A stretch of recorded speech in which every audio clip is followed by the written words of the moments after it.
Hello guys, and welcome to another quick tutorial from Vintage Radar. Today I'm going to show you how to set the time and date on your Seiko 5 SRPG model. This comes with the day-date complication, so we have both the day and the date when it comes to date setting. Now when it comes to setting the date on your mechanical watches, there are a few principles that you need to take into consideration. Now the first thing that you want to do is to set the time at 6:30, and we do that because usually the date wheel is going to engage between 9 and 12 or 12 and 3 o'clock, even 12 and 5 o'clock when you have two different languages when it comes to the day of the week. So first, pull the crown to the last position. As you can see, the seconds hand has stopped. That is because this movement has a hacking. Now I'm going to rotate the watch hands in a clockwise direction, and as you can see, the first part of the date has engaged and changed between 9 and 12, and now we are going to see the change being made between 12 and 3 o'clock, and as you can see, we now have both changed. Now I'm going to go to 6:30 as I mentioned, and we want to have both of the watch hands in the lower part of the dial so that we are sure that the date wheel is not engaged. Now I know that I can set the date, so I can change the date without actually damaging the movement. So if you change the date while the date wheel is engaged, so while the date is being changed, you can actually break the date wheel. So that is why we have this first principle of setting the time at 6:30. Now I'm going to push the crown all the way back in. As you can see, the movement has already started to tick. And what I want to do is to pull the crown to the first position where I can actually change the date. Now the second very important principle is that we want to change the date 1 day prior to our end goal. So let's say that I want to make it Friday the 15th.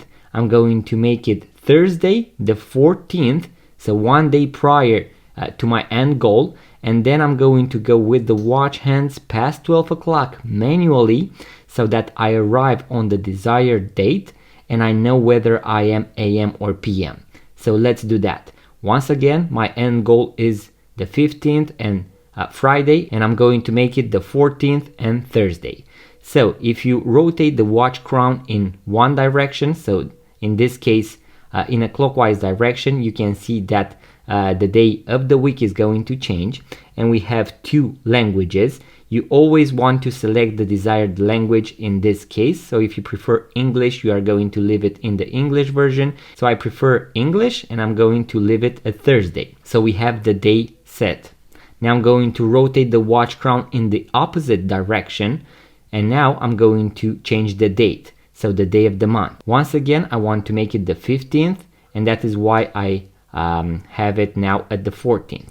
Now I'm going to pull the crown to the last position where I can actually adjust the time. So let's do that. Once again, the seconds hand has stopped, and now I'm going to go with the watch hands in a clockwise direction. As you can see, I went past 12 o'clock and the date did not change. And now, since I am PM, we are going to see that the date is going to change. So now I am on the 15th, and if I go all the way, we are also going to see Friday right here. And now I know that it is 6 AM, so 6 in the morning on my desired date.